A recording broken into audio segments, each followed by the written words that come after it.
오늘 우리에게 주신 하나님 말씀은 사무엘상 15장 1절부터 11절까지 말씀입니다. 사무엘상 15장 1절부터 11절까지의 말씀입니다. 우리 찾으셨으면 다 같이 한 목소리로 우리 하나님 말씀을 봉독하겠습니다. 사무엘이 사울에게 이르되 여호와께서 나를 보내어 왕에게 기름을 부어 그의 백성 이스라엘 위에 왕으로 삼으셨은즉 이제 왕은 여호와의 말씀을 들으소서. 만군의 여호와께서 이같이 말씀하시기를 아말렉이 이스라엘에게 행한 일 곧 애굽에서 나올 때 길에서 대적한 일로 내가 그들을 벌하노니 지금 가서 아말렉을 쳐서 그들의 모든 소유를 남기지 말고 진멸하되 남녀와 소아와 젖먹는 아이와 우양과 낙타와 나귀를 죽이라 하셨나이다 하니 사울이 백성을 소집하고 그들을 들라임에서 세어보니 보병이 20만이요 유다 사람이 10,000명이라. 사울이 아말렉 성에 이르러 골짜기에 복병시키니라. 사울이 겐 사람에게 말하되 아말렉 사람 중에서 떠나가라. 그들과 함께 너희를 멸하게 될까 하노라.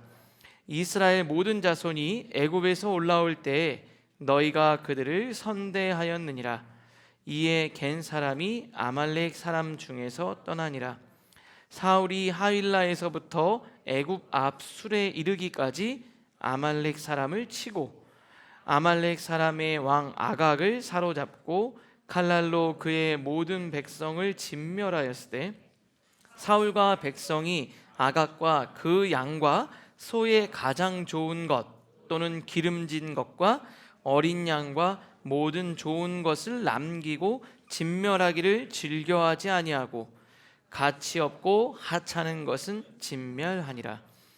여호와의 말씀이 사무엘에게 임하니라. 이르시되 내가 사울을 왕으로 세운 것을 후회하노니 그가 돌이켜서 나를 따르지 아니하며 내 명령을 행하지 아니하였음이라 하신지라. 사무엘이 근심하여 온 밤을 여호와께 부르짖으니라. 아멘. 우리가 이제 아주 비슷한 두 단어가 있는데 사실 그 두 단어는 완전 다른 단어가 있어요. 그게 바로 뭐냐면 이 모순과 역설이라는 단어입니다. 그래서 성경은 모순이라고 안 하고 성경을 뭐라고 얘기하면 역설이라고 이야기를 해요. 나올까요? 네, 역설이라고 합니다. 한자를 보면 뭐라고 되어 있냐면 거스를 역자에 말씀 설자. 그러니까 이 말이 서로 거스르는 거예요. 서로 두 말이. 그러니까 상충되어서 논리적으로 모순을 일으키는 말이 역설이에요. 그런데 역설이 모순과 뭐가 다르냐? 우리는 모순과 역설을 같이 이야기하지 않잖아요. 다른 점이 있다는 거예요. 그러면 뭘 역설이라고 하냐? 이 사전에서 역설은 이렇게 표현이 되어 있습니다. 모순을 일으키기는 하지만 자, 그 다음이 중요하죠. 그 속에 중요한 진리가 함축되어 있는 것으로 간주한다. 다시 말하면 두 말이 모순을 일으키고 있는데 말도 안 되는 그냥 논리적 모순에서 끝나면 역설이라고 안 해요. 근데 모순을 일으키는 것 같은데 찬찬히 그 말을 묵상하고 살펴보고 들여다보면은 그리고 그걸 지키고 행하다 보면 이거구나 라는 진리가 담겨져 있는 것, 그걸 역설이라고 한다는 겁니다. 그러니까 성경의 메시지를 우리가 딱 보면은 이게 말이 안 돼, 이게 뭐야 라고 생각되는데 그 말씀 속으로 내 삶이 들어가면 그 안에 인생을 꿰뚫는 통찰, 복잡한 인생의 문제를 해결하는 해답이 그 안에 있는 걸 역설이라고 한다는 거예요. 진리가 담겨져 있다는 거예요. 진리가 담겨져 있다. 우리가 육신의 눈으로 말씀을 보면은 이게 앞뒤가 안 맞는 말이에요. 말이 안 되는 거죠. 그런데 그걸 하나님의 영으로 받아들이면 문제를 깨트리는 통찰이 담겨져 있다 이거예요. 그래서 내가 영이 죽으면 어떻게 됩니까? 말씀이 하나도 이해가 안 되고 모순덩어리예요. 그런데 하나님이 주신 어떤 메시지가 내 안에 들어와서 영으로 그 말씀을 듣다가 보면은 야, 어쩜 이런 메시지가 여기 있을까? 그래서 하나님의 말씀을 대할 때 영적인 사람 다윗은 그 말씀이 꿀송이보다 달다고 얘기하는 거예요. 그러니까 이게 말씀이 여러분이 하나님과 가까워지고 하나님의 은혜가 있으면요, 이 말씀을 보면서 그 말씀 안에서 주어지는 그 놀라운 진리가 여러분들의 인생을 행복하게 만들어주는 거예요. 그래서 사도 바울이 이렇게 말을 한 거예요. 우리 다 같이 한번 읽겠습니다. 시작. 십자가의 도가 멸망하는 자들에게는 미련한 것이요 구원을 받는 우리에게는 하나님의 능력이라. 그러니까 멸망하는 자들은 십자가, 예수 그리스도의 그 십자가의 도를 보면서 어떻게 되는 거예요? 저거 말도 안 되는 소리지. 강단에서 선포되는 말을 들으면서 목사님들은 뭐 맨날 진짜 무슨 말도 안 되는 뚱땅지 같은 얘기만 해, 이렇게 미련한 것처럼 보인다는 거예요. 그런데 구원을 받은 여러분들에게는 그 말씀이 뭐가 된다는 거예요? 내 인생의 문제를 풀어가는 능력이 그 안에 있는 것으로 여겨진다는 거예요. 우리 사랑하는 라이프처치 성도 여러분, 그 말씀 안에서 하나님이 주신 놀라운 통찰이 여기 계신 모든 분들에게 다 주어질 수 있기를 주님의 이름으로 축복합니다. 오늘 이 아주 놀라운 역설적인 메시지가 사울 왕을 통해서 오늘 우리에게 주어지는 거예요. 저희가 이제 사무엘서를 묵상을 하고 있는데, 제가 사무엘서를 할 때 뭐라 그랬냐면 사사시대에서 왕정시대로 넘어가는 거예요. 그 왕정시대로 넘어가는 이스라엘의 이야기를 다루고 있습니다. 하나님께서 이스라엘 백성들이 눈에 보이는 왕을 원하는 거예요. 영원한 하나님이 왕이신데 눈에 보이는 강력한 군사력을 동원할 수 있는 주변에 있는 나라들처럼 우리도 인간 왕을 원하는 거예요. 근데 하나님이 들어주십니다. 그래서 베냐민 지파의 가장 유력한 집안에 사울을 첫 번째 초대 왕으로 세우셔요. 그리고 하나님이 사울이 초대 왕으로 될 때 사무엘에게 기름 붓고 하나님이 왕으로서, 이스라엘의 왕으로서 가장 중요한 반드시 지켜야 할 메시지를 사무엘을 통해서 전달을 하는 거예요. 왕이 갖추어야 할 가장 중요한 덕목을 사무엘을 통해서 제일 먼저 말해주고 있습니다. 그게 사무엘상 10장 1절부터 8절까지인데 제가 간단하게 여러분들과 아주 중요한 구절들만 가지고 어떤 이야기를 했는지 좀 말씀을 드릴게요. 사무엘상 10장 1절인데 우리 한번 같이 읽겠습니다. 시작.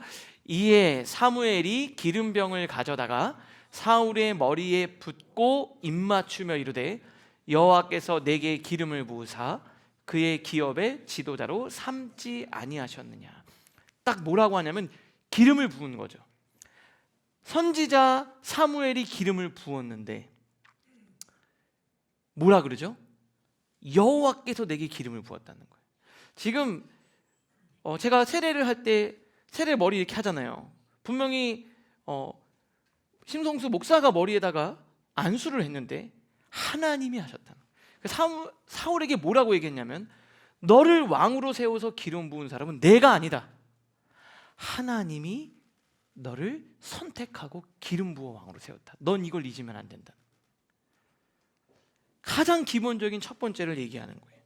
그리고 두 번째 뭐라고 이야기를 했냐면 2절 말씀인데 2절 말씀인데요. 지금 이 사울이 사무엘을 만나게 될 때 어떤 상황이었냐면 아버지가 아끼는 암나귀였어요. 그 다음에 암나귀는 그 당시에 그냥 편안하게 타고 다니는 이동수단이었어요. 그래서 제가 어떤 목사님이 이 부분을 어떻게 설교하는가 들어봤더니 그 아주 좋은 그냥 어른들 나이가 있으신 분들이 타고 다니는 좋은 자동차 그런 거 같다는 거예요. 뭐 세단 같은 거죠. 이렇게 천천히 편안하게 탈 수 있는 그런 암나귀를 잊어버린 거예요. 아버지가 그렇게 원하는. 그래서 그 암나귀를 찾으러 돌아다니다가 찾다 못 찾아서 이 선지자에게 물어보겠다고 해서 찾아간 게 사무엘을 만난 거예요. 근데 이렇게 얘기를 합니다.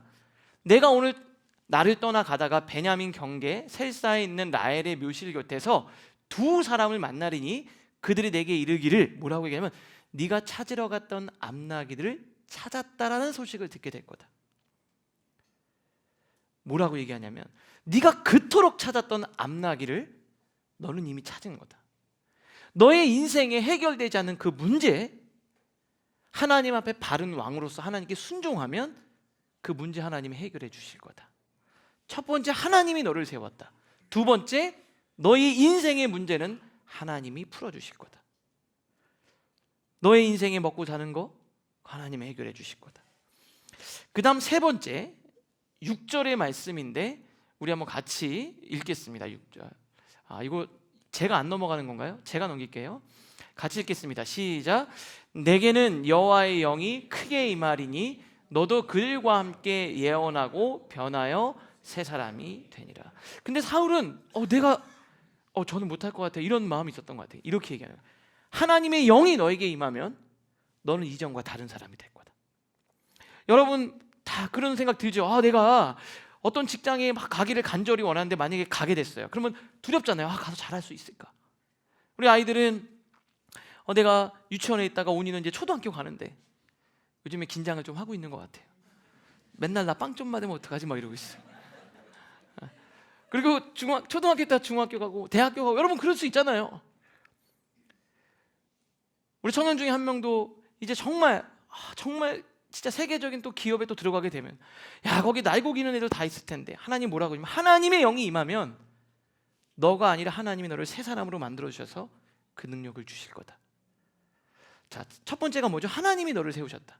두 번째, 너의 인생의 문제도 하나님이 해결해 주신다. 세 번째는 너를 보지 말고 너를 변화시킬 하나님을 바라. 하나님이 너에게 능력을 주실 거다. 구하면 주신다는 거예요. 그래서 결론적으로 뭐라고 얘기하냐면 이게 제일 중요한 거예요. 8절 말씀 같이 읽겠습니다. 시작. 너는 나보다 앞서 길갈로 내려가라. 내가 내게로 내려가서 번제와 화목제를 드리리니 내가 내게 가서 내게 행할 것을 가르칠 때까지 7일 동안 기다려라. 이게 핵심이에요. 무슨 말인지 아세요? 그러니까 네가 해야 될 거는 뭐냐면 하나님보다 절대 앞서지 마라. 그리고 하나님이 알려주실 때까지 기다려라. 사무엘이 왕이 된 사울에게 요청한 것, 그건 뭐냐? 하나님보다 앞서지 말고 기다리라는 거예요. 근데 이게 되게 중요한 내용입니다. 여러분 잘 보세요. 사무엘서는 왕정 시대잖아요. 그러면은 내용이 뭡니까? 왕에 관한 이야기를 다루고 있어요. 내용은 왕이에요. 핵심 내용이. 그런데 주제가 뭔지 아세요? 순종입니다.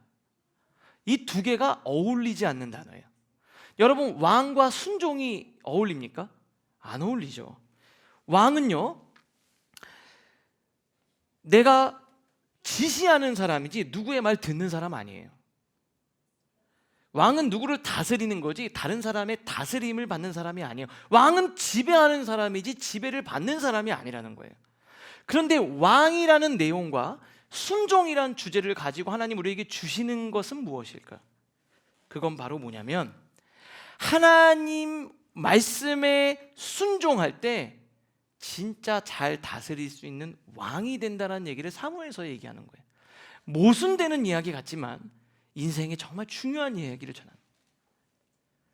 하나님의 지배를 받는 사람이 나를 둘러싼 상황을 지배할 수 있다. 모순처럼 보이지만 역설적인 진리를 말해주고 있는 거예요. 그런데 사울 왕은요, 정말 많은 기대를 입고 왕이 됐던 사울, 첫 번째 왕이 된 사울의 평가는요 너무나도 혹독해요. 진짜 성경에서 이렇게 평가가 안 좋은 왕이 있을까? 2번이나 하나님이 후회하신다는 말을 전합니다. 15장 11절에 내가 이 사무엘에게 찾아와서 하나님 말씀하신 거예요. 내가 사울을 왕으로 세운 것을 후회하노니. 그러니까 사무엘이 자다가 하나님의 음성을 듣고 너무 마음이 심란해서 밤새도록 기도한 거예요. 근데 35절에도 이렇게 돼 있습니다. 우리 같이 읽겠습니다. 시작. 사무엘이 죽는 날까지 사울을 다시 가서 보지 아니하였으니 이는 그가 사울을 위하여 슬퍼함이었고 여호와께서는 사울을 이스라엘 왕으로 삼으신 것을 후회하셨더라. 후회했다는 거예요. 오늘 우리가 읽은 이 본문 속에서 사울이 구체적으로 어떤 잘못을 저질렀길래, 사울의 문제점이 무엇이길래 이런 혹독한 평가를 받았는지 여러분들과 좀 나누려고 해요. 첫 번째, 우리 한번 같이 읽겠습니다. 시작. 다스림부터 받으십시오. 오늘 우리가 읽은 본문에서는요, 사무엘이 사울에게 하나님의 명령을 전합니다. 뭐라고 얘기하냐면 아말렉과 가서 전쟁을 치르라는 거예요. 1절에 보니까 이렇게 돼 있습니다. 당신을 하나님께서 왕으로 세우셨으니까 제일 중요한 말이죠. 하나님의 말씀을 들으소서. 왕인데 하나님의 지시를 받아야 된다는 거예요. 그 지시가 뭐냐? 3절입니다. 같이 읽겠습니다. 시작. 지금 가서 아말렉을 쳐서 그들의 모든 소유를 남기지 말고 진멸하되 남녀와 소아와 젖먹는 아이와 우양과 낙타와 나귀를 죽이라 하셨나이다 하니, 아말렉을 쳐서 그들의 모든 소유를 남기지 말고 진멸하라. 전쟁을 하면, 전쟁에서 승리하면 뭐가 주어지죠? 전리품이 있잖아요. 근데 하나도 손대지 말고 다 싹 버리라는 거예요. 그래서 하나님이 명령을 내려요. 아말렉과 전쟁을 치르는데 사울이 승리합니다. 근데 전리품을 하나도 챙기면 안 되는데 어떤 일이 벌어졌냐면, 백성들이 이거 너무 좋은 거예요. 이건 너무 좋은데 어떡하죠? 버리기가 좀 아까우니까 어떡한 거죠? 다 챙겨온 거예요. 그러면서 뭐라고 얘기했냐면, 이 좋은 이 소나 이런 것들은 우리가 이거 잘 가져다가 하나님께 제사 드릴 때 예물로 바치면 어떨까요? 이렇게 얘기를 하는 거예요. 근데 사울이 그 백성들의 이야기를 받아들입니다. 그래서 좋은 거는 남기고 별로 안 좋은 것만 다 버리는 거예요. 그러더니 나중에 사무엘을 만나죠. 사무엘을 만나서 사무엘과 대화를 나누는 거예요. 사무엘이 사울에게 이른 적, 둘이 만났죠. 사울이 너무 아주 기분 좋게 얘기하는 거죠. 제가 명령을 딱 지켜서 아말렉과 전쟁에서 이겼습니다. 그러면서 뭐라고 얘기하냐면 이렇게 됐죠. 당신은 여호와께 복을 받아서. 기분이 좋죠. 하나님의 축복이 있기를 가득합니다, 선지자님. 그러면서 내가 여호와의 명령을 행하였습니다. 이렇게 얘기하는 거예요. 그런데 갑자기 뒤에 보니까 어디서 양소리, 막 소소리 이렇게 들리는 거예요. 그래서 사무엘이 아니 이게 무슨 소리입니까? 그랬더니 15절에 사울이 하는 말이 이래요. 그것은 무리가 아말렉 사람에게서 끌어온 곳인데, 백성들이죠. 백성이 당신의 하나님께 제사하려 하여 양들과 소들 중에서 가장 좋은 것을 남기며 그 외의 것은 우리가 진멸하였습니다. 여기서 분명히 뭐라 그랬죠? 아무리 좋은 것이 많아도 하나도 남기지 말라는 거예요. 그런데 사울은 백성들이 가지고 온 그 얘기를 야 그렇게 하면 안 돼, 다 버려 라고 말하지 못하고 수용을 한 거예요, 백성들의 이야기를. 그랬더니 사무엘의 답변이 무서워요. 사무엘의 답변이 너무 무섭습니다. 사무엘이 이르되 여호와께서 번제와 다른 제사에 그의 목소리를 청종하는 것을 좋아하심 같이 좋아하시겠습니까? 하나님의 말씀을 듣는 것만큼 그렇게 좋은 예물로 예배를 드리는 것을 좋아하시겠느냐? 순종이 제사보다 낫고 듣는 것이 순양의 기름보다 나으니. 그러면서 뭐라 그러냐면 이건 하나님의 불순종입니다. 노란색 분만 같이 읽을게요. 시작. 왕이 여호와의 말씀을 버렸으므로 여호와께서도 왕을 버려 왕이 되지 못하게 하셨나이다 하니. 이제 하나님이 당신을 왕으로 세웠는데 딱 한 가지였어요. 사울, 네가 잘나서도 아니다. 하나님의 말씀을 순종하고 그것 때문에 너를 왕으로 세웠는데 그거 안 하니까 넌 더 이상 왕이 되지 못할 거다. 여호와께서도 왕을 버려 왕이 되지 못하게 하셨나이다. 그러니까 처음에 읽으니까 조금 너무한 것 아닌가 이런 생각이 들기도 하죠. 이해할 수 있잖아요. 뭐 그래도 제사를 드리려고 이렇게 좋은 게 좋은 거라고 이렇게 가져온 건데 이게 왜 문제가 되냐? 아주 심각한 문제가 되죠. 사울이 결정적으로 뭐가 잘못됐는지를 자기 입으로 말해요. 24절인데 여러분 잘 보세요.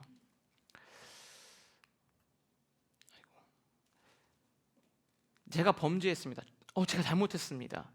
그러면서 뭐라고 하냐면 내가 여호와의 명령과 당신의 말씀을 어긴 것은, 잘 보세요, 백성을 두려워해서 그들의 말을 청종하였습니다. 하나님의 말씀을 왜 못 들었냐? 백성들이 무서워서 그런 거예요. 하나님의 말씀을 왜 안 들었냐? 백성들의 말을 듣느라고 하나님의 말씀을 못 들었다는 거예요. 자, 이게 왜 문제가 되냐면 잘 보세요. 사울은 하나님이 원하는 것이 있고 백성들이 원하는 게 충돌될 때가, 이게 같을 때는 문제가 없죠. 충돌될 때 사울은 하나님이 원하시는 게 아니라 백성들이 원하는 것을 들어주는 거예요. 야, 갖다 버려 이러면 백성들이 서운해 할까 봐. 그죠? 하나님의 말씀대로 하자고 말하기가 힘든 거예요. 내가 백성들이 안 돼라고 하면 어떻게 될까 봐 그랬을까요? 백성들이 사울을 싫어할까 봐. 백성들의 마음이 떠날까 봐. 사람들의 인기를 얻고 싶어서 그런 거예요. 자, 그럼 여기서 되게 중요한 게 있죠. 사울을 움직이고 있는 게 뭐예요? 하나님의 말씀이 아니라 사람들의 평가였어요. 사울을 움직이고 있는 게 하나님이 아니라 백성들이었다라는 거예요. 사실 뒤에 보면은 예배를 드리는 것도 사울은 지금 자기가 왕이 되기 위해서 예배를 드려달라는 거예요. 너무 다급한 거죠. 왜냐하면 지금 백성들의 존경을 받는 사울이 자기를 떠나니까. 그래서 어떻게든 자기 좀 도와달라고 얘기하는데 뒤에 보면 뭐라고 얘기하냐면 이렇게 얘기를 하는 거예요. 30절입니다. 30절.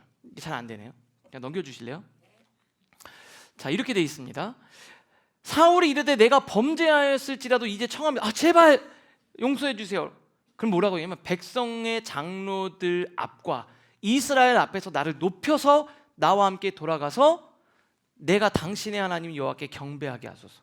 이거 예배를 드리는 것도 왜 그런 거죠? 내가 예배를 드려야 하나님이 나를 선택했다는 게 인정이 되니까.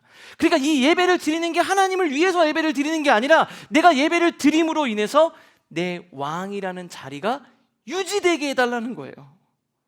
지금 사울에게 뭐가 제일 중요한 겁니까? 하나님이 중요한 겁니까? 왕이 중요한 겁니까? 왕이 중요한 거예요. 하나님은 안중에도 없어요. 사람들이 다 떠날까 봐. 그게 무서운 거예요. 자, 여기서 제일 중요한 게 있습니다. 이제 오늘 여러분들 청년들도 많이 있는데요.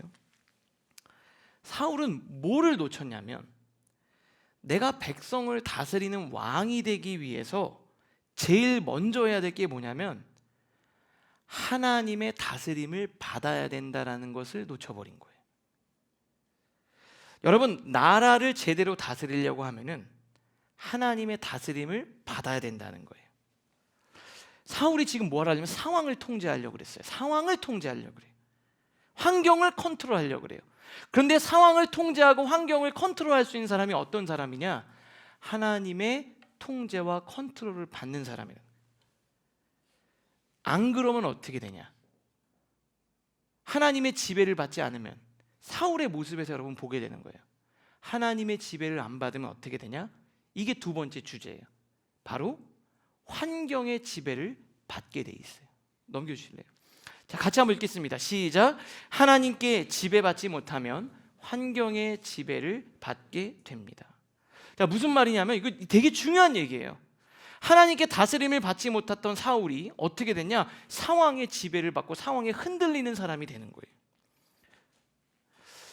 오늘 15장 바로 전에 13장에서도 동일한 사건이 등장을 하는데 블레셋과 전쟁이 일어나요. 블레셋과 전쟁이. 그런데 사무엘이 뭐라 그랬죠? 기다리라 그랬단 말이에요.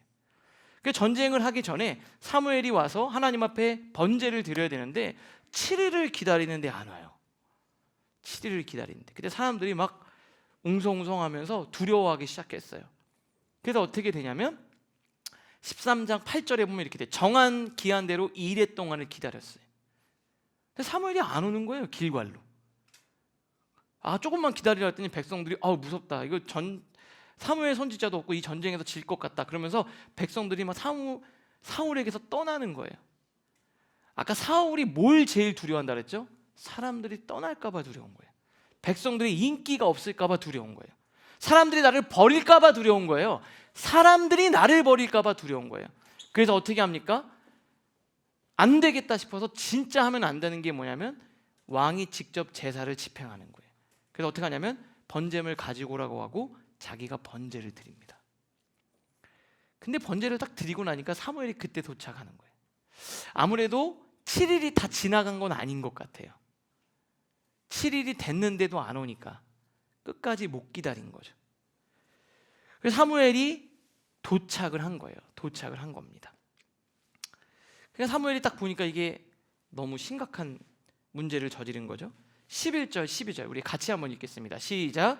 사무엘이 이르되 왕이 행하신 것이 무엇이냐 하니 사울이 이르되 백성은 내게서 흩어지고 당신은 정한 날에 오지 아니하고 블레셋 사람은 믹마스에 보였음을 내가 보았으므로 이에 내가 이르기를 블레셋 사람들이 나를 치러 길갈로 내려오겠거늘 내가 여호와께 은혜를 간구하지 못하였다 하고 부득이하여 번제를 드렸나이다 하니라.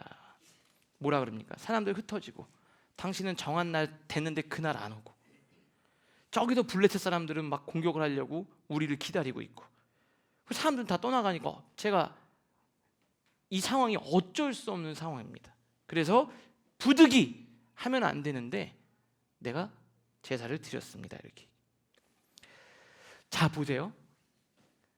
사울이 환경의 지배를 받기 시작했어요. 사울을 지배하는 것이 하나님이 아니라 여론이었어요. 사울은 사람들을 붙잡으려고 했는데 결국 다 놓쳐버린 거예요. 처음에 사무엘이 뭐라 그랬습니까? 너를 왕으로 세우신 분이 하나님이다. 하나님이 너를 도와주실 거다. 그러니까 하나님의 말씀에 순종하고 기다려야 된다. 그걸 못하는 거예요. 사울이 그 자리를 유지하는 유일한 비결이 뭐였냐? 하나님께 순종하고 말씀을 따르는 것이었어요. 또 여러분 오늘 여기서 제일 중요한 한 가지가 있어요. 하나님의 지배를 받지 않는 사람은 반드시 환경의 지배를 받게 돼 있어요.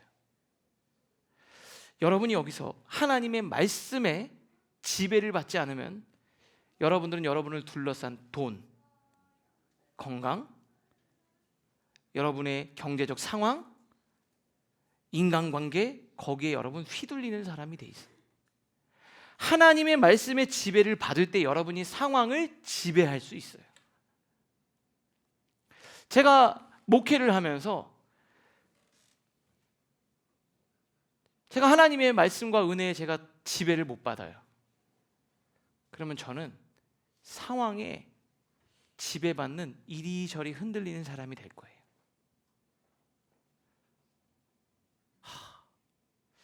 작년 한 해는 하나님이 은혜로 잘 하늘을 보내게 하셨는데 2025년은 잘 될까?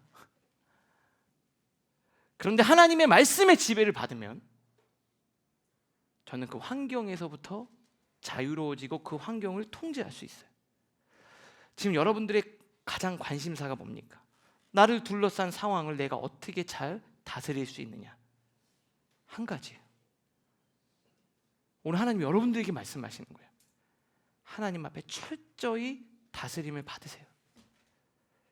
그러면 여러분 환경을 지배하는 자가 될 수 있습니다. 이게 사실 되게 웃긴데 아이러니하지 않습니까? 사울이 뭐예요? 왕이잖아요. 왕 아닙니까? 왕인데 백성들에게 이리저리 휘둘리고 있는 거예요. 여론의 지배를 받고 있고 상황의 지배를 받고 있어요. 여러분이 하나님의 말씀에 다스림 받지 못하면 여러분의 저급한 욕망이나 불안한 상황에 다스림을 받게 되실 겁니다. 사울처럼 말입니다. 여러분 청년회 때 지금부터 그 훈련 하셔야 돼요. 그러니까 종종 청년들과 그런 얘기를 해요. 지금은 이게 무슨 말인지 잘 모를 수 있는데 여러분이 나중에 돼서 직급이 올라가잖아요. 그러면 아무도 여러분을 통제할 수가 없어요. 지금부터 하나님 앞에 다스림 받는 훈련을 하셔야 돼요. 아무도 여러분 컨트롤 해줄 수 없어요. 승진하고 직위가 올라가고 경력이 쌓이면 상황을 여러분이 통제하려고 하다가 결국 그 상황에 지배를 받게 될 수가 있어요. 그러니까 우리가 주일날 와서 하나님의 말씀을 듣고 내 마음을 하나님 앞에 다스림 받는 이 시간이 얼마나 중요한지 몰라요. 낭비되는 시간 같죠. 허비되는 시간 같죠. 그러나 그것이 여러분의 인생의 가장 중요한 힘이고 능력임을 믿으실 수 있기를 바랍니다. 지금 사울을 통해서 하나님이 그 말씀을 주시는 거예요. 혹시 말씀을 들으면서 목사님 무슨 터무니없는 소리 이렇게 들으시면 모순처럼 들리시면 영이 지금 죽은 거예요. 오늘 이거 나한테 주시는 말씀이구나. 2025년 하나님 앞에 내가 잘 다스림을 받아야 내가 가정과 직장과 공동체를 다스릴 수 있구나. 능력으로 여러분 말씀으로 들리는 은혜가 있기를 주님의 이름으로 축복합니다. 말씀을 준비하면서 이게 마지막 세 번째가 저한테 좀 고민이었어요. 세 번째 넘겨주실래요? 같이 읽겠습니다. 시작. 숨겨진 하나님의 뜻, 드러난 하나님의 뜻. 사실 근데 이게 말씀을 들으면 이해가 되는데 막상 사울의 입장이 되면 쉽지는 않을 것 같아요. 여러분 그렇지 않나요? 지금 당장 눈에 보이는 것처럼 내가 내 조직을 운영하고 있고 내 가정 경제를 책임지고 있고 내가 어떤 공동체의 리더로서 내가 이걸 이끌고 있는데 막상 그 개별 상황에서 어려움이 닥치고 다급한 상황이 오면 너무 힘들다는 거예요. 그리고 도대체 언제까지 기다리냐? 언제까지? 개별 상황에서 자신이 어떻게 행동해야 되는가 이거 되게 어려운 일인 것 같아요. 저도 마찬가지예요. 내가 여기서 개입을 하고 내가 여기서 해야 되는지 말아야 되는지 또 하나님은 나한테 이런 왜 힘든 상황을 왜 주셨는지 도대체 언제까지 기다려야 되는지 왜 그러셨는지 너무 답답하다는 거예요. 내가 기다리는 동안 사람들 다 떠나면 끝나는 거 아닐까? 이런 생각 들잖아요. 우리 사업 다 망해가는데 기다리는 동안에 나는 메말라 가는데 하나님의 뜻이 뭐지? 결국 하나님 내가 죽기를 바라시는 건가? 망하기를 바라시는 건가? 막 그런 생각이 들잖아요. 그래서 자꾸 막 조급해지고 힘들잖아요. 저도 상담을 하다 보면 그런 얘기를 많이 해요. 도대체 목사님 언제까지 기다려야 되는 거예요? 기다리라 그랬는데 하나님의 뜻이 뭐냐는 거야. 나 왜 이렇게 힘들게 하시냐는 거야. 하나님의 뜻이 뭐냐고. 저도 좀 알았으면 좋겠어요. 속 시원하게 여러분에게 얘기해 줘. 청년 딱 오면은 야 너의 하나님의 뜻은 바로 이거 이렇게 나도 얘기해주고 싶은 거예요. 저도 답답해 미치겠어요. 여러분들 그렇잖아요. 아니 그 하나님의 뜻이 뭔지를 모르겠는 거잖아요.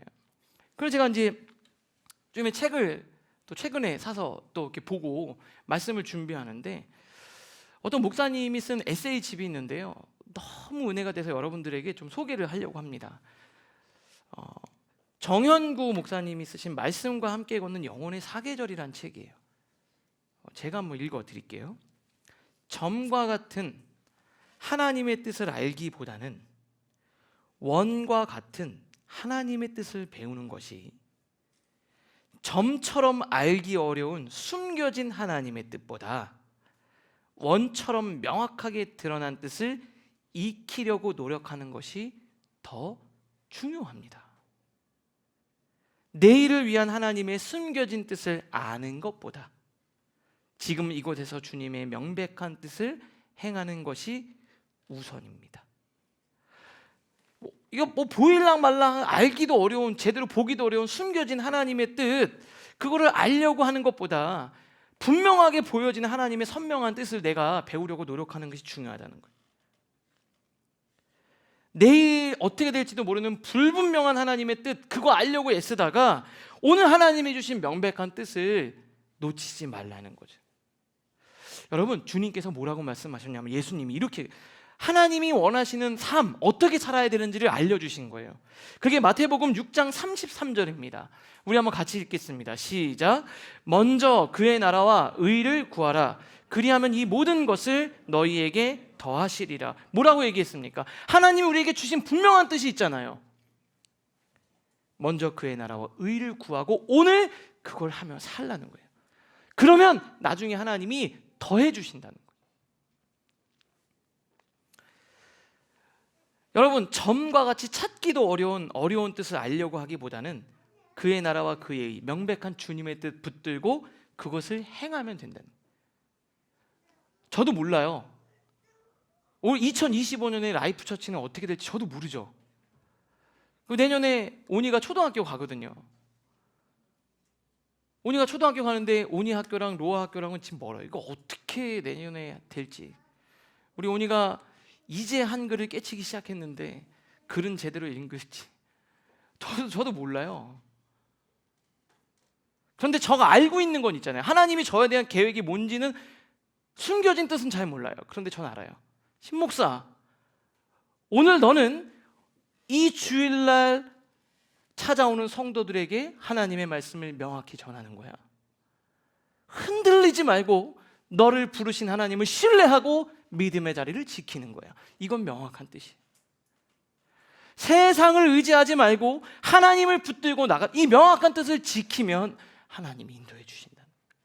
저는 저의 개인적인 숨겨진 뜻을 몰라요. 그러나 드러난 하나님의 원과 같은 선명한 뜻은 압니다. 하나님이 여러분들에게 보여주신 그 뜻이 뭘까요? 여러분, 회사 가서 나 왜 이렇게 힘들게 하시나? 하나님의 계획은 뭐지? 도대체 왜 그러지? 라고 하면서 그거 찾으려고 애쓰기보다 하나님의 뜻을 지키려고 힘쓰면 하나님이 나머지를 인도해 주신다는 거예요. 성경에 이것 때문에 진짜 힘들었던 선지자가 있어요. 그게 바로 하박국 선지자입니다. 자기가 봐도 도통 지금 돌아가는 상황이 이해가 안 되는 거예요. 지금 상황이. 그래서 하박국 선지자가 하나님께 따져요. 여러분들과 똑같습니다. 두 가지를 물어요. 여러분 제일 궁금한 두 가지가 뭡니까? 언제까지입니까? 또 하나는 뭐죠? 왜 이렇게 하셨습니까? 두 가지 아닌가요? 하박국 선지자도 그래요. 하박국 선지자가 1장에서 이렇게 이야기를 합니다.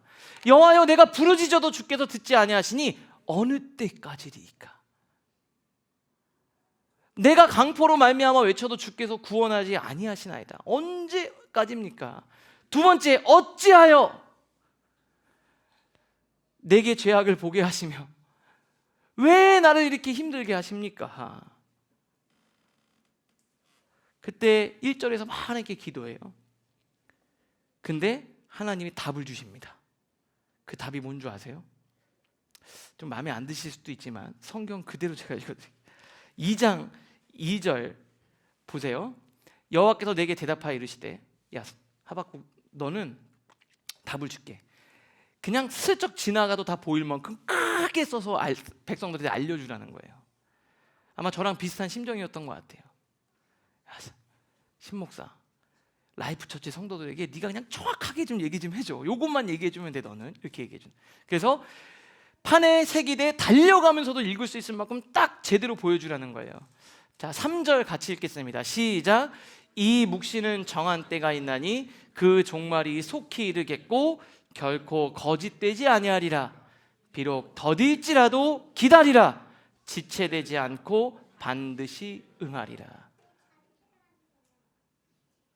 저는 왜 하나님이 하셨는지는 모르지만 뭐는 알 수 있어요? 끝납니다. 하나님이 반드시 끝을 주십니다. 그리고 하나님의 말씀은 더딜 수는 있어요. 여러분이 생각하는 것보다 좀 늦을 수는 있습니다. 그런데 제가 분명하게 말씀을 드리겠습니다. 반드시 응답됩니다. 그래서 뭐라고 얘기하냐면,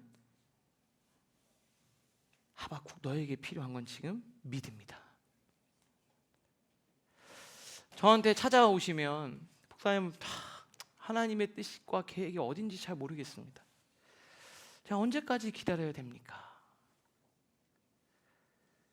그래서 제가 답은 잘 못 드립니다. 여러분 적당히 힘들 때는 제가 가서 아유 잘 지내요, 어때요 이렇게 얘기하는데 좀 오래 지속되면 저도 늘 하는 말이 똑같으니까 그래서 제가 눈을 잘 못 마주치고 빨리 지나가는 것 같으면 목사님이 나한테 크게 할 말이 없으시구나. 내가 문제가 많아서 내가 부담스러운 거나 그런 게 아니에요. 뭘 얘기를 해줘야 되나, 우리 저 집사님 또 우리 청년 내가 뭐라고 얘기해 주나. 저는 몰라요. 근데 제가 하나는 말씀드릴 수 있어요. 반드시 그 고난의 끝이 옵니다. 좀 늦어질 수는 있어도 하나님의 그 약속은 성취됩니다. 이게 하나님의 뜻이에요. 하나님의 분명한 뜻 뭘까요? 오늘 하나님 우리에게 원하시는 게 뭐예요? 내가 반드시 그 약속을 지킬 테니까 나를 떠나지 말라는 거예요. 여러분 점처럼 그 숨겨진 뜻 그거 붙들려고 하다가 하나님의 선명한 뜻을 놓치는 우리 그런 라이프처치 성도님들 되지 마시고 끝까지 하나님을 붙들 수 있기를 바랍니다. 좀 기다리는 게 불편할 수는 있습니다. 그런데 하나님 절대 늦지 않으실 거예요. 하나님 여러분 인도해 주실 겁니다. 우리 이 시간 함께 이 찬양을 부를 텐데요, 우리 하나님 신실하신 분이에요. 신실하신 분. 사울은 이해는 돼요, 그 상황이. 근데 하나님이 요구하시는 거 딱 한 가지, 하나님을 믿으시는 거예요. 여러분 우리 하나님 믿으세요? 그 하나님이 여러분의 하나님이세요. 하나님께 지배를 받아야 지금 여러분들을 흔드는 그 상황에 여러분이 지배받지 않을 수 있어요. 오늘 이 찬양 부르면서 그 신실하신 하나님을 바라보며 나갈 수 있기를 바랍니다.